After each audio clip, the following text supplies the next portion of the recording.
In the meantime, the International Federation of Red Cross and Red Crescent Societies, IFRC, has warned that if fighting continues much longer in Sudan, the health system will almost collapse. It says it's nearly impossible to provide humanitarian aid in and around the capital, Khartoum. IFRC's head of delegation for Sudan, Farid Aiywar, on Tuesday says there were calls from organizations and people trapped in the city asking for evacuation.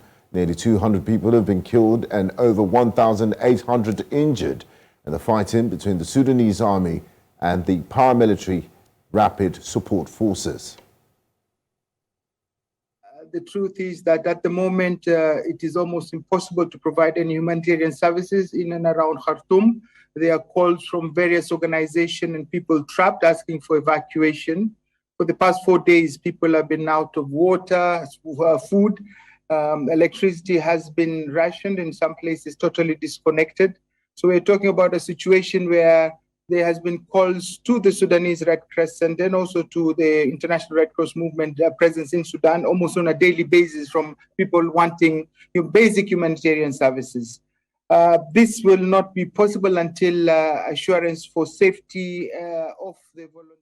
Now, joining us to discuss the latest developments in Sudan, we are joined by Emmanuel Phalet, Ukashu, an advocate of the High Court of Tanzania.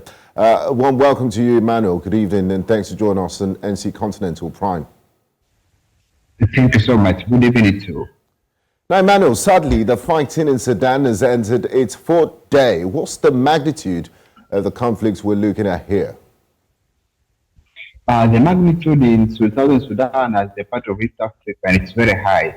Since you can see that there are two generals, that is the Abdel Fattah and the Dagalo, who have also once been in the team of making a coup d'etat against Omar al-Bashir, and later on removing another leader on 2021, that is Abdallah Hamad.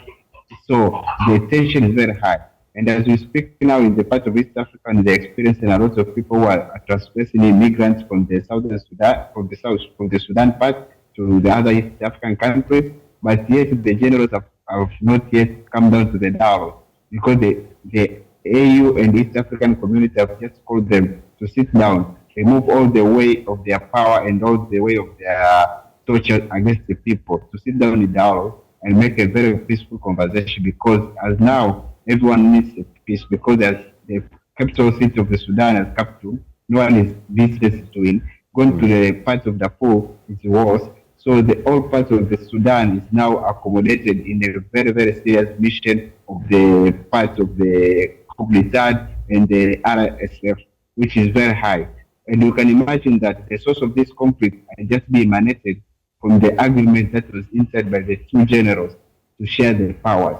And immediately in Sudan, there is no civil leadership. That means they have never enjoyed the leadership of civil, because one of them have been appointed, or the former prime minister who has also been coup d'etat by the generals.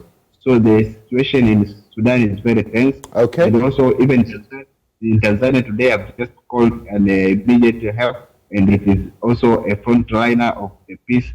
Kenya has done the same, East African community has done the same, AU has done the same, IGDA has done the same. Now, Emmanuel, there was a 24-hour ceasefire to allow safe passage of civilians and for humanitarian aid. A ceasefire the Sudan's army called mere propaganda. How did this all play out today? The 24 ceasefire, the 24 ceasefire call, it was very, very serious, despite that the internal arrangements are saying that it is a propaganda. No, it's not a propaganda. It was very serious, to the extent that even the people who are there for the humanitarian way to handle the peace, to handle the people, to help the people, they failed to do anything because the issue was very tense, and the so-called the propaganda, it wasn't propaganda, it was a serious tension. And as up to now, there's no way you can now lock in or get into Sudan or anywhere you can do in the neighborhood, since everything is locked. And the people even have also communicated with one of the friends who are also in humanitarian there, Sudan. They say the situation is very, very critical and tense as we speak now. It's all calling for the peace. Now, Emmanuel, what would you say started this conflict in the first place? What's the genesis of this situation that we're witnessing in Sudan that is now in its fourth day? Okay, the first thing is that the conflict is developing different stages. But in a very short summary, that in spite of the personal conflict, in 15th of April, it emerged the rumors that one of the RSF, they are also making allegation to the army that they need to be bomb blasted or to be attacked. And later on, that thing was not happening. But the army attacked the RSF squads. So from that point now, it has become a bizarre, it has become a catastrophe of all this dispute. So it was something that it was a Cold War, but later on it was going to action. So it was a suspicion that the army is suspecting that RSF want to attack them, and later on the army, also without any rules of patience, attacked the RSF. So after that, the generals now, they come into the power of the fight and the conflict as we are seeing now, the situation is tense. So it is in relation at the propaganda, it is at the rumors, but later it has been very, very serious. But back down to the two generals, they are on the personal conflict of power since 2019 after the conflict of Omar al-Bashir, and also after the removal of the prime minister in 2021. So the intense of the conflict. But what really made all this happen, it was the 15th April on the issue of suspecting each part of the army that they have got the status of being both blasted by each other. That's what bring all this tension at Khartoum.